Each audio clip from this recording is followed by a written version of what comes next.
Homophones are words which sound the same, but they are written differently and they have different meanings. They are pairs of words. Which way should we use to weigh the goods?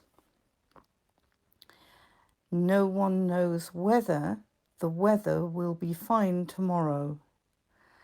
The cyclist rode his bike and set off quickly on the road. The man is enjoying his time with his son on the beach under the sun. I only ate a sandwich at 8 before I went to bed. The teacher asked the students to write down the right answer. We usually buy our food from a shop by the corner.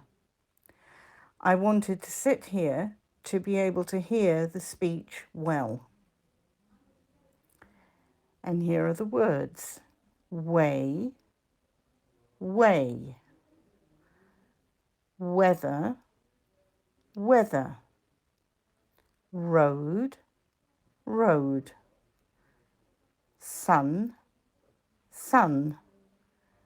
8, 8. Right, right. Buy, buy. Here, here.